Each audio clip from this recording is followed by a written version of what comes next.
લક્ષ્ય ન્યૂઝ, એક નજર, એક લક્ષ્ય. દ્વારા શહેરમાં ફાયર સેફટી માટે ચેકિંગ હાથ ધરવામાં આવ્યું.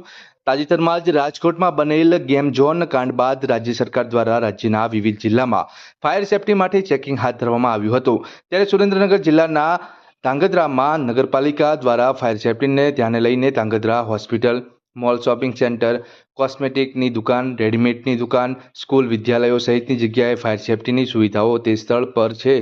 ધાંગધ્રા નગરપાલિકા દ્વારા રોજ 20થી વધુ વિવિધ જગ્યાએ જઈને ફાયર સેફટીની સુવિધાઓ ઉપલબ્ધ છે કે નહીં તે જોવામાં આવે છે, તેમજ સ્થળ પર ફાયર સેફટી કામ કરે છે કે નહીં તે જોવામાં આવે છે. જો સુવિધા ન હોય તેવા લોકોને નોટિસ આપવામાં આવે છે. ત્યારે સુવિધામાં 25 જેટલા વિવિધ એકમો જેવા હોસ્પિટલ, મોલ, સ્કૂલ, વિદ્યાલયને નોટિસ ફટકારી તાત્કાલિક અમલવારી કરવામાં નહીં કરાય તો સીલ મારવાની કાર્યવાહી કરવામાં આવશે તેમ નગરપાલિકાના ચીફ ઓફિસર દ્વારા જણાવવામાં આવ્યું હતું. રાજ્યમાં રાજકોટ ખાતે ગેમ ઝોનના બનાવ બાદ સરકાર દ્વારા ફાયર સેફટી માટે કડક કામગીરી શરૂ કરવાના આદેશ કરવામાં આવતા ધાંગધ્રા નગરપાલિકા દ્વારા ધાંગધ્રા શહેરની 7 જેટલી જુદી જુદી હોસ્પિટલો, સુપર મોલ, શોપિંગ સેન્ટર, ગવર્મેન્ટની દુકાનો, કોસ્મેટિકની દુકાનો સહિત 25ને નોટિસ તાત્કાલિક ફાયર સેફટીની અમલવારી કરવા માટે જણાવવામાં આવ્યું છે. આમ જો અમલવારી નહીં કરવામાં આવે તો નગરપાલિકા દ્વારા hospital, super mall, shopping centre, ગવર્મેન્ટની દુકાનો, કોસ્મેટિકની દુકાનો સહિતને સીલ મારવાની કામગીરી કરશે તેમ નગરપાલિકાના ચીફ ઓફિસર દ્વારા જણાવવામાં આવ્યું છે.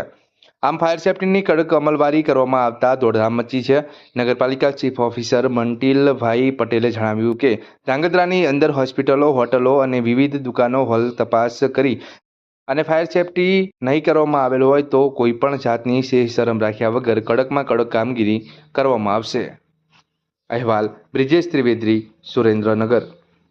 ધાંગધ્રા નગરપાલિકા દ્વારા સરકારશ્રીના આદેશો મુજબ શહેરમાં આવેલી વિવિધ હોસ્પિટલ, સ્કૂલ, મોલ તથા બેન્કો અને બીજા કોમર્શિયલ કોમ્પ્લેક્સોની સઘન ફાયરનું ચેકિંગ ચાલી રહ્યું છે.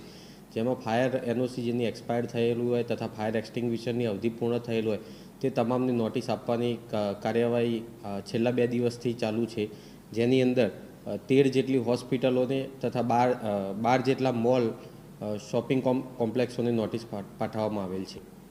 અત્યારે હાલ સિટીમાં સર્વે કરી અને જે ખામીઓ છે તેમની નોટિસ ફટકારવામાં આવી રહેલ છે અને જો ખામીઓની તાત્કાલિક પૂરતા નહીં કરવામાં આવે તો આરએફઓ સાહેબને સીલ કરવાની કાર્યવાહી માટે આગળની કાર્યવાહી કરવામાં આવશે. ધાંગધ્રા નગરપાલિકા ફાયર ઓફિસર ઇન્ચાર્જ બરાબર ચંદુલાલજી પરમાર મારું નામ છે. સરકારશ્રીના પરિપત્ર મુજબ ધાંગધ્રામાં જે કોઈ પણ સંસ્થા હોય, ઇમારત, બિલ્ડિંગો હોય, ધાર્મિક સ્થળો હોય, સ્કૂલો હોય, મોલો હોય તેમાં સર્વે કરવામાં આવે છે. સરકારશ્રીના પરિપત્ર મુજબ જેને એનઓસી ન લીધી હોય એને એનઓસી લેવા માટેની રિન્યૂ માટેની અમે નોટિસ પણ આપેલ છે. જે જગ્યાએ બિલ્ડિંગોમાં સિસ્ટમ કમ્પ્લીટ હોય, ચાલુ હોય એને અમે ઓકે આપી છીએ કે સિસ્ટમ તમારી ચાલુ છે, જેથી કરીને સરકારશ્રીના પરિપત્ર મુજબ આ કામગીરી કરવામાં આવે છે.